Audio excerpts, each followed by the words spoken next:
Hi there, I'm Aman from Art Progressive School and you're watching video classes. So, I'm back with one more lesson from grade 9th English, and today we are going to learn the 10th poem from our book, Beehive, and after that only one chapter and one poem will remain that we will conclude in this week only, and your revision will start soon. So, today's poem is a very different one in your course. There is no other poem that is relatable to this one, and this poem is a really emotional one. By far, we have seen the poems that were close to nature. Okay, all the poems, not all, but mostly the poems were relating to nature. Their subject was close to nature, but this poem touches a human bond, a human feel. It has the feelings that we have. All those emotions are touched in this poem. Okay, so a very sad poem it is. It is about death. So the title of the poem is A Slumber. A slumber did my spirit seal. Okay. What do you understand by the term spirit? In Hindi we call it Atma, spirit, soul. Okay. So this poem is about it only. The poet here, who's the poet? William William Wordsworth. Okay, Wordsworth is one of the most prominent poet of literature. William Shakespeare, the dramatist. William Wordsworth, the poetess. Okay, the poet. So William Wordsworth's poems are much regarded, and they are his um, writing style is so good that whatever he writes in the long verse, from that short lines are taken out and they become the quotes. So William Wordsworth is a very profound poet, and this poem he has written with all his heart. See, in life, many delicate moments come, and where we feel that we are so low, we are broke from inside. How? We feel that there is no hope left. And when does it happen? It happens when we lose someone very close to us. Okay, when death takes them apart from us. In all in all of us case, it has happened in our lives. It has happened that we have lost someone special.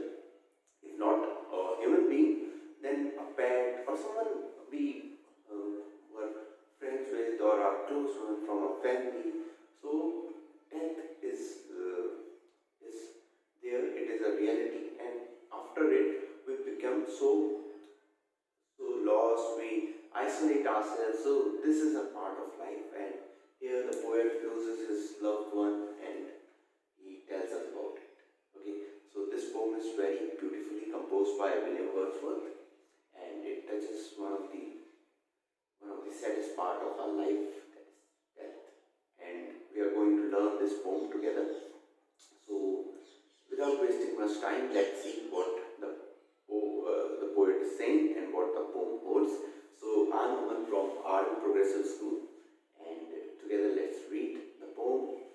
A slumber did my spirit seal. A slumber did my spirit seal. So, as I have already told you, this poem is about the death of a loved one. How does the poet feel when he thinks about her death? How does he imagine her to be after death? So, in the poem, the poet's beloved has died and he is now left alone without her. So, what are the thoughts of the poet when he thinks about her death? And how does he react after she's not here anymore? Imagine how he imagines her to be after life. And This is what we are going to discuss in this poem. A slumber did my spirit seal. So, before reading the poem, let's have an introduction. This is one of the Lucy poems. Okay, so Lucy might be the name of his beloved, written by William Wordsworth.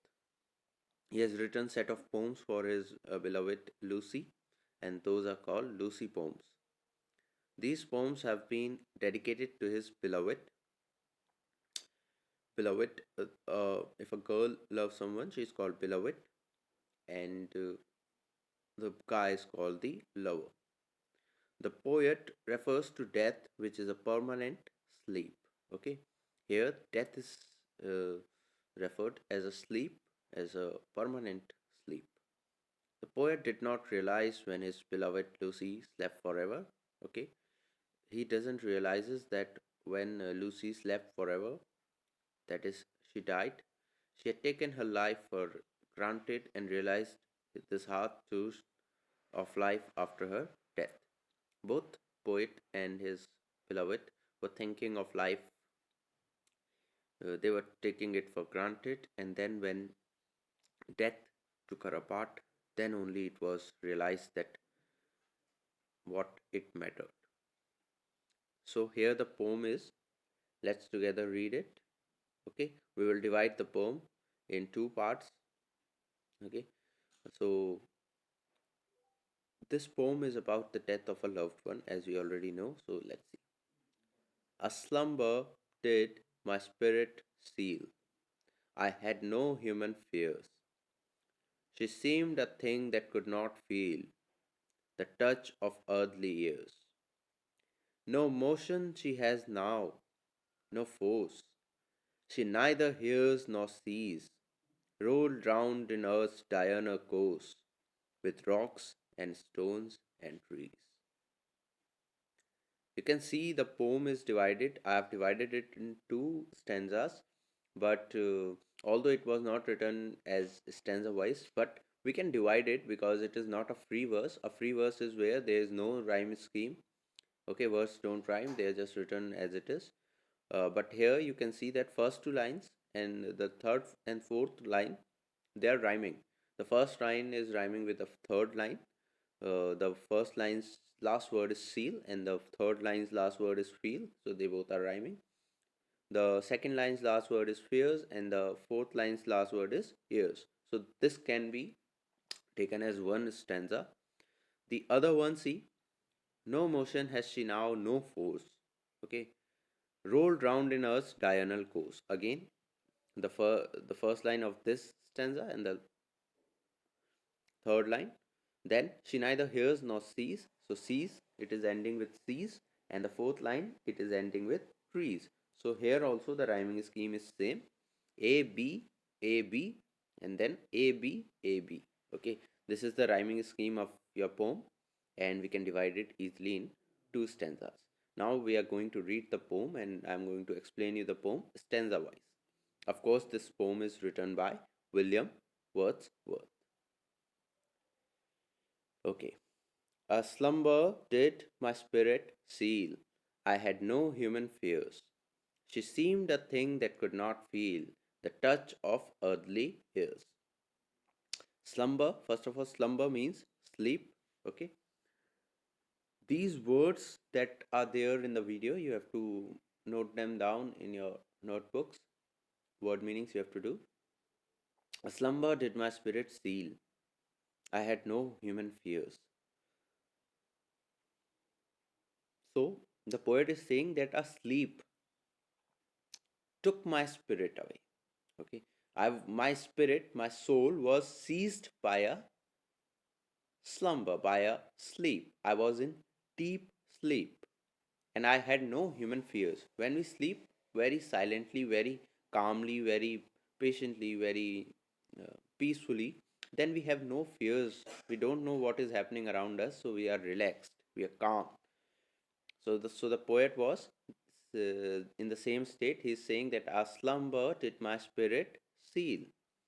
Then he says, she seemed a thing that could not feel the touch of earthly years.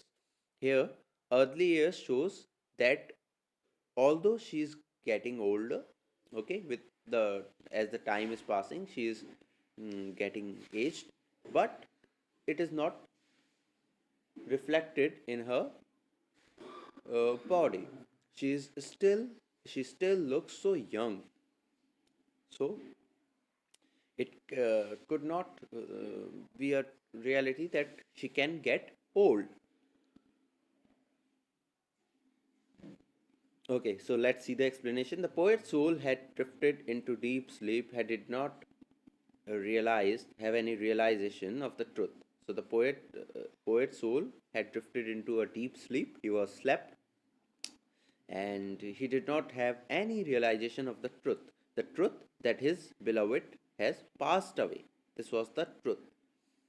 He had taken life for granted and had never thought that one day death would take Lucy away. He was here, the second line, see, I had no human fears. When we sleep, see the poets, what they do when they are writing a poem, one single line has many meanings. I had no human fears. When we sleep, we don't have any fear. We sleep very calmly. We sleep with a lot of peace.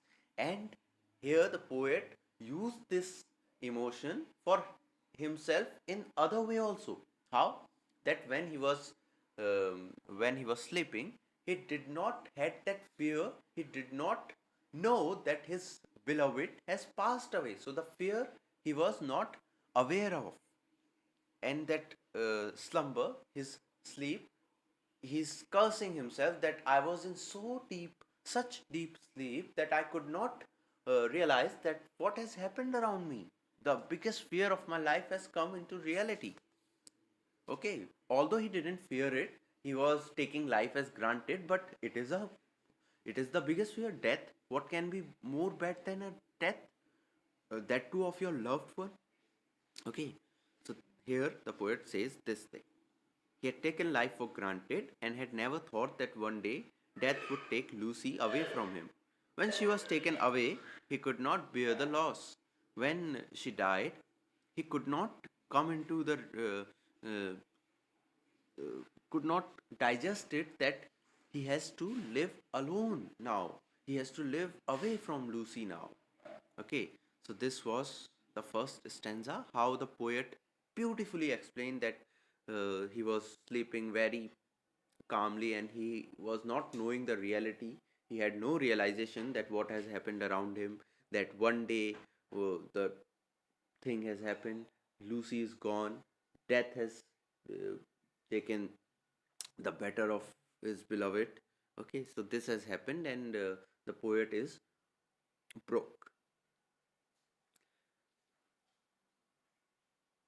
Now, the second stanza. No motion has she now, no force. She neither hears nor sees. Rolled round in earth's diurnal course with rocks and stones and trees.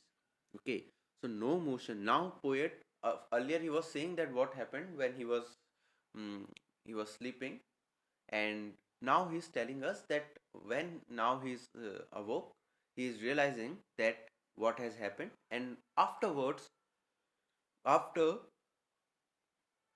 the death, now how the things are. So he's saying that no motion has she now, no force. Okay, she is having no her body is motionless and no force is there in her body. She neither hears or sees. She is just a body now. She's lying there unconscious, rolled round in earth's diurnal course. Okay, now Earth's diurnal course, what is the day and night? Okay, the daily routine of Earth. Earth revolves around the sun. Okay, the daily course of Earth, that is there with rocks and stones and trees. Now she will be mixed up with rocks and stones and trees, as we know that when someone dies in Christians or in Muslims, they are buried. So, and in Hindus also we do the cremation of Hindus. We burn them. So afterwards, what is believed that uh, our souls get mixed up with Earth's elements. Okay, like we got we get mixed up uh, with all the elements of nature, uh, be it water, fire, whatever it is. So our body get mixed up with that. So he's saying that she is motionless and she neither hears nor sees. She will move around in Earth's diurnal course and with rocks and stones and trees. So this is what it is. Earth's diurnal course, it's daily rotation. Okay, because of which the poet is saying this. The poet accepts the truth that Lucy is no.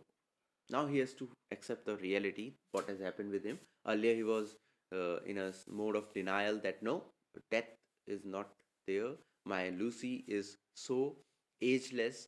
Okay, uh, she age can't affect my Lucy, and she will remain young.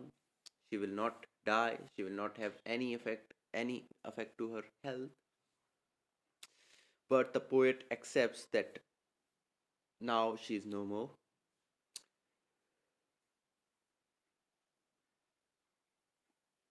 She is motionless, she is lifeless, and she cannot hear or see. Okay, so the poet has to accept the reality, and he has accepted the reality that now nothing can be done. The one who he loved so much is gone. She has been buried in the earth. She will assimilate into the earth, and it's rotating along with the earth. So he is thinking that we have buried her, and she will assimilate to all the elements of nature of earth, and she will rotate along with earth. One day she will become one with the rocks, stones, and trees that are a part of the nature. So all the elements of nature, she will be like them only. Okay, so he's saying that okay, my Lucy's has gone, and I've realized that this is the truth of life. Death is the truth of life. Often we ask ourselves that what is the ultimate truth? Someone says that death is the ultimate truth, ultimate reality, the final destination. Okay, the only truth, that is death, because we are just living and one day it will happen to us. But I tend to differ from them. I feel that death is not the reality, but life is. Okay, life is the ultimate truth. What is happening with us is the ultimate truth. Why? It has a scientific logic, because we have not seen that what happens after death. We are not aware that what one goes through after death, after life. What is there? We are not aware. We are not sure. Yes, in mythology, yes, in our holy texts, many things are written, but if we go around practically, what we see that life is what we observe, what life is what happens to us. So life is the ultimate truth, life is the ultimate reality, life is the ultimate power. Okay, so this is what I feel, and the poet is sensing right now that yes, death is the ultimate truth. Now quickly let's see how you will frame the summary. You have to frame a bigger one than this. The poet admits that he was in a sort of a deep sleep because he did not fear the harsh reality of life. The poet uh, have the poet, without any now ifs and buts, agrees that yes, death is the reality of life, and he was in a sort of deep sleep. He was in a slumber. He had taken life for granted and had never thought that one day death could separate him from his beloved Lucy. So he was taking life for granted, and he was never in the thought that one day death will make him apart from his beloved Lucy. It will separate him from his beloved Lucy. For him, she was like an immortal goddess. Earlier, whenever he used to look at her, he used to think that she is the ultimate immortal goddess. Okay, one who cannot die, immortals. Okay, she was thinking that she's a goddess. She was like a goddess to him who cannot die, who was unaffected by age and mortality, age and death. It was not her cup of tea. She will survive for the ages to come, and she will happily live with a poet. So this was the thoughts of poet, that how how can she die? She is so young, she is so beautiful, she has no effects of death over her. Okay, as she is dead, she lies motionless. Now, afterwards, when death has taken the better of her, she is lying there motionless. She is dead. She cannot hear or see. She has been buried in earth and will assimilate with earth's elements, and she will move around earth. She will rotate with earth, and one day she will get, because the process is not that fast, so he's thinking that she'll get assimilated with the trees, rocks, and stones that are part of earth. So this is what the poet explains to us, that one day this will happen, and this will be the sad reality for all of us. But it has happened with poet right now. He's in a mode of grief. He's full of grief. He's full of tears. He's shocked. He's coming to the reality, and this is what is happening with the poet, and he has accepted the truth that death is the ultimate truth. Now let us see some literary devices. I hope that the poem you have understood it. It is about the one of the saddest part of our life, that is death. Literary devices. The rhyme scheme of the poem is A B A B C D C D. Okay, because the poem is not written stanza wise, the poet has not made any segregation between the stanzas. So we cannot take the rhyming scheme as only AB because 8 lines are there. So two different stanzas. We have divided it. Okay, so the rhyme scheme will be AB and CD. Then alliteration is also a very beautiful device in the poem. The repetition of a consonant sound at the start of two or more consecutive words is called alliteration. Okay, the repetition of a consonant sound at the start of two or more consecutive words. The instances of alliteration are as follow: spirit and sealed, rolled and round. Okay, so both the words are starting with a consonant sound. Okay, spirit and sealed, rolled and round. So this is what alliteration is, and it is used in the poem in this manner. Then one more device is enjambment. When a sentence continues into two or more lines ending without any punctuation marks, okay, when a sentence continues into two or more lines uh, without any punctuation marks is called enjambment. In the poem, it was happening. How?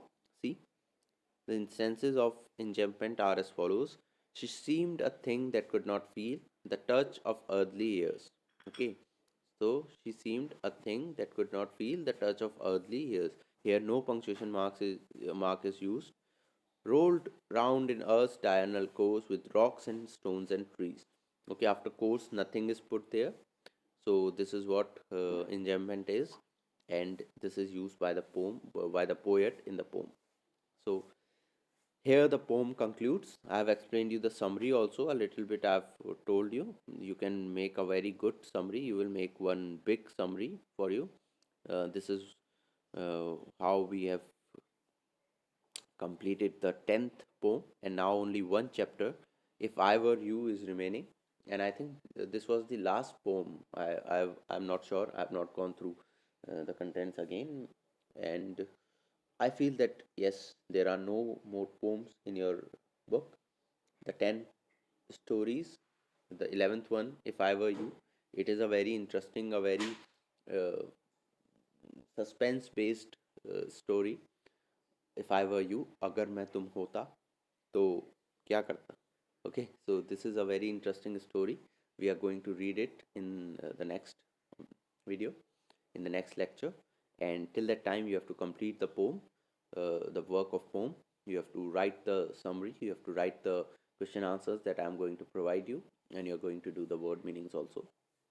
So here our course concludes, and course of the poem part concludes, and I, I wish that you have understood the poem, you have understood the summary, and you will do the work as I've explained you in your fair notebooks. And soon we are going to end our uh, syllabus, and we are going to focus on the revision now.